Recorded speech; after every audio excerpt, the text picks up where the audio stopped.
আমার কথা বিশ্বাস করেন, কথাগুলো আমি কলিজা থেকে বলছি। আমি জীবনে খাবার হাতে নিয়ে 2 দিন কেঁদেছি। একদিনের ঘটনা আমি বলতে পারবো না, এটা কিয়ামতের মাঠে দেখা যাবে। অনেক বাধ্যবাধকতা আছে, আমরা বলতে পারবো না। তবে খাওয়ার কথা ছিল আমার খিচুড়ি। আমার সাথে 3-4 জন গেস্ট ছিল। আমি বাসায় ফোন করেছি, আমার সাথে গেস্ট আছে, কি রান্না করলে ভালো হয়? বললাম খিচুড়ি করলে ভালো হয়, খেয়ে ফেলবে তাড়াতাড়ি। ওই খিচুড়ি খাওয়া হলো না, কোনো একটা কারণে খাওয়া হলো না। একদিন পর সেই খিচুড়ি খেতে পারলাম। দেখলাম যে একদিন পর যে খাবারটা আমার কাছে এসেছে এটা খিচুড়ি, যে খিচুড়ি আমার বাসায় খাওয়ার কথা ছিল। ওই দিন ওইটা দেখে আমার চোখ দিয়ে পানি পড়লো যে এই খাবারটা আমার এখানে খাওয়ার কথা ছিল না, অন্য কোথাও খাওয়ার কথা ছিল। আর একদিন এই যে 8 তারিখ না 9 তারিখে যখন আমরা খাবার আমার বাসায় খাবার নিয়ে আসছে, রোজা খুলে তো খাইতে ভালো লাগে নাকি বলে? ইফতার করার পরে খাবারটা খেতে ভালো লাগে না? শান্তি লাগে। রুটি, গরম গরম রুটি, খাসির গোশত, খুব ফেভারিট খাবার মুসলিমদের। বিশ্বাস করেন খেতে পারতেছি না, মিথ্যা কথা বলছি না, আমি ফখর করেও কিছু বলছি না, আল্লাহর কসম, আল্লাহ সাক্ষী। কারণ আমাদের বাচ্চারা তো খেতে পারছে না ওখানে, আমার বোনরা খেতে পারতেছে না, আমার ভাইরা খেতে পারতেছে না। ওরা খাচ্ছে একটা জিনিসই, বুলেট আর আকাশ থেকে বোম। আমরা তৃপ্তি করে খাচ্ছি, একবার ফিকিরও হয় না যে এর জন্য আল্লাহর শুকরিয়া আদায় করতে হবে, আমাদের কৃতজ্ঞতা স্বীকার করা উচিত, ওদের কষ্টে আমাদের ব্যথিত হওয়া উচিত। খাবারটুকু পাঠাতেও তো পারছি না। আমরা সবাই 10-20 টাকা করে তুলে 1 কোটি টাকা ফান্ড একটা কালেক্ট করে পাঠাই দিব, এই সুযোগটাও তো পাচ্ছি না। সহজ কি ব্যাপারটা? কে যাবে, কে দিবে? আর যারা কাজ করছে তারাও অথেন্টিক কিনা, আসলে জায়গায় যাচ্ছে কিনা, ওরা পাচ্ছে কিনা, চতুর্দিক থেকে অবরুদ্ধ যায়। আমরা সবাই মিলে আমাদের ভাই বোন শিশুদেরকে ওখানে মরার জন্য ছেড়ে দিয়েছি, এটাই সত্য কথা। এবং এর জন্য পুরা উম্মাকে জবাব দিতে হবে, পুরা উম্মাকেই জবাব দিতে হবে। সবচেয়ে বড় জবাব দিতে হবে আরবের নেতাদেরকে, আশপাশের যারা নেতা আছে এদের, আরবের যে নেতারা আছে এদেরকে বিগত 70 বছর ধরে এরা যা যা করেছে এর উত্তর দিতে হবে, জবাব দিতেই হবে, কোনো উপায় নাই। আমাদেরকেও দিতে হবে, প্রত্যেক রাষ্ট্রপ্রধানকে দেওয়া লাগবে। যে লিখতে পারতো লিখে নাই তাকে দেওয়া লাগবে, যে বলতে পারতো বলে নাই তাকেও দেওয়া লাগবে, যার অস্ত্র দেওয়ার ক্ষমতা ছিল দেয় নাই তাকেও বলা লাগবে, যার মিলিটারি পাওয়ার ছিল সে চাইলে ওখানে ইন্টারভেন করতে পারতো সে করে নাই তাকেও বলতে হবে। আর যারা ওদের সাথে আতাত করে বন্ধুত্ব করেছে এরা তো মুনাফিক, টাটকা মুনাফিক, পাক্কা মুনাফিক। এরাই তো তারা যারা কাফেরদের সাথে জাহান্নামের তলদেশে থাকবে। মুসলিমদেরকে বাদ দিয়ে মুনাফিক ইহুদি খ্রিস্টানদের সাথে বন্ধুত্ব করেছে। যে ইহুদি খ্রিস্টানরা আমাদের ভাই বোনদেরকে মেরে ঝাঁঝরা করে ফেলাচ্ছে, আমি ওর সাথে বন্ধুত্ব করতে পারি? কি বলে আপনাদের ইমান? আর এই কথাগুলো কি উগ্রবাদী কথা হয়ে গেল? এগুলো সত্যি কথা। আর সত্যি কথা বলার পরে কি হবে সেটা তো দেখার দরকার নেই, আল্লাহর কাছে আমাকে জবাব দিতে হবে, এটাই আমার ফিকির। তো যারা দোয়া করতে পারবে তারা যদি দোয়া না করে আল্লাহর কাছে জবাব দিতে হবে। যারা বলতে পারে যদি না বলে আল্লাহর কাছে অ্যানসার দিতে হবে। যারা খাবার পাঠাতে পারতো তারা পাঠায় নাই, আল্লাহর কাছে অ্যানসার দিতে হবে। একটু ভেবে দেখেন না, আপনার যদি একটা বাচ্চা কখনো এমনি মারা যায় তাহলে আপনার কেমন লাগবে? আল্লাহ না করুক। একটা বাবার জন্য সবচেয়ে কষ্টের কোন সময়টা বলেন তো? নিজের সন্তানকে দাফন করা। কারণ আমরা তো কখনো করি নাই এটা, আমরা বুঝবো কিভাবে? যে ঘুমটাওয়ালা কিছু লোক বসে বসে অনলাইনে বলতেছে যে এগুলো ফিতনা, এটাই, ওরা কি কখনো নিজের সন্তানকে দাফন করেছে নাকি? কখনো কষ্ট স্বীকার করেছে নাকি? কখনো রিমান্ডে গিয়েছে নাকি? মায়ের খেয়েছে নাকি? কখনো জেল খাটছে নাকি? ও তো সুখে আছে, 3 বেলা খাচ্ছে দাচ্ছে, মাশাআল্লাহ, সুখে শান্তিতে জীবন যাপন। ও কি বুঝবে উম্মার কষ্ট? ও কি বুঝবে বাচ্চাদের কষ্ট, এই মা বোনদের কষ্ট? আর আমরা সর্বোচ্চ বলতে পারতেছি, ব্যাস। সচেতনতা তো তৈরি করা দরকার।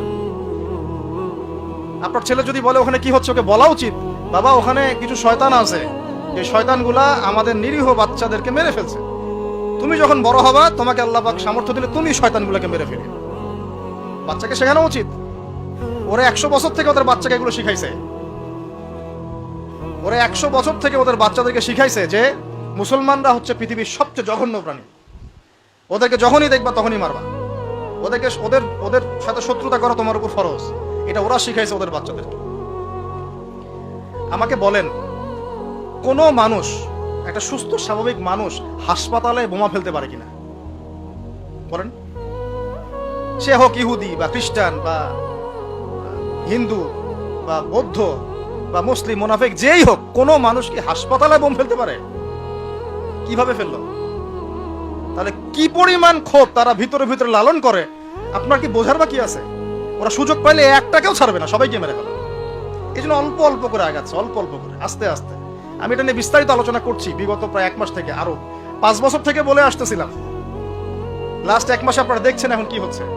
ধারাবাহিক এরকম সেশন আসবে ইনশাল্লাহ। আর অনেক কথা আছে কিভাবে এই জায়গাতে আসলো, এটা চারটাখানি কথা না, বিশাল হিস্ট্রি।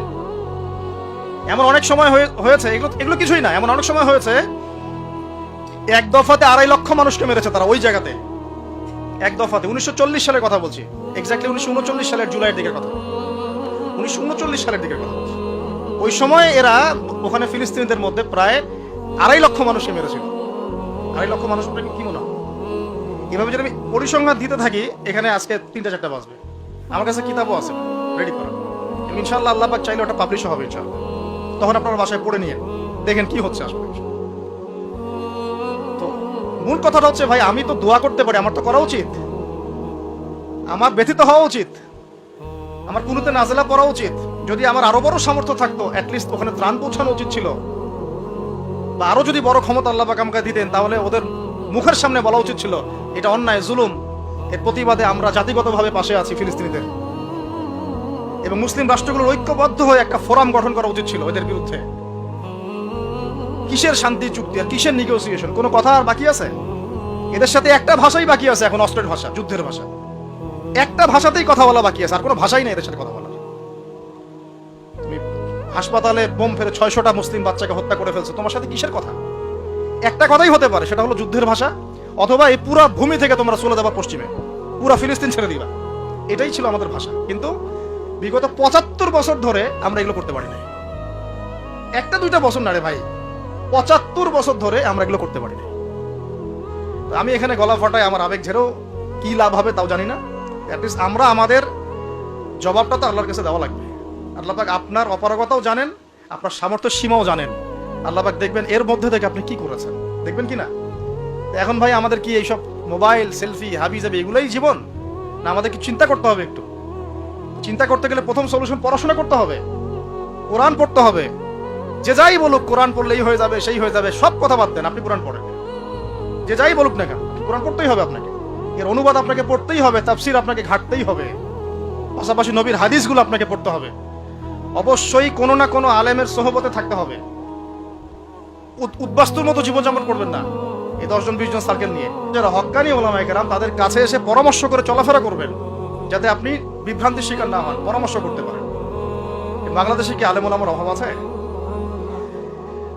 যত তাদের মধ্যে বিভক্তি থাক, যতই তারা একে অপরের সাথে কলুশনে থাক না কেন, যত দল থাক, তারপরেও আপনি ওলামায়ে কেরামের সাথেই থাকবেন। তারপরেও তাদের জবাব তারা দিবে, বাট আপনি আপনার জায়গার দায়িত্বটা পালন করবেন এবং হকপন্থী চিনে নিবেন। হকপন্থী আর মুনাফেক চেনার সবচেয়ে উপযুক্ত সময় কোনটা সেটাও বলে দিই।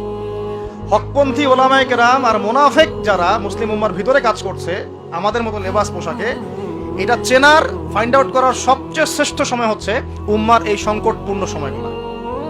উম্মার উপর যখন কোনো বিপদ আপদ, বালা মুসিবত, সংকট আসবে, আপনি এমনি বুঝতে পারবেন কারা মুনাফেক কারা হক। যদি আপনার বিবেক থেকে থাকে, আপনার বুঝ থেকে থাকে। এরপরেও যদি না চিনতে পারেন, আপনি দাজ্জাল, অন্ধ, আপনি দাজ্জালের মতো এক চোখ অন্ধ। এই মাজলুমদের বিপক্ষেও বহু আলেম কথা বলে নাই, বাংলাদেশে বলে নাই। তা আপনাকে আমি আর কিভাবে চিনাবো, কিভাবে চোখে আঙ্গুল দিয়ে চিনাবো যে আসলে কারা হকপন্থী কারা বাতিলপন্থী? এইটুকু তো আপনার দায়িত্ব চেনার। কিভাবে এভাবে তাদের সাথে আপনি নিজের জীবনটা নষ্ট করে ফেলতেছেন? সুবহানাল্লাহ। আল্লাহ পাক আপনাদেরকে হেফাজত করুন, সঠিক পথে রাখুন, ওলামায়ে কেরামের সোহবতে থাকুন, হকপন্থী ওলামায়ে কেরাম।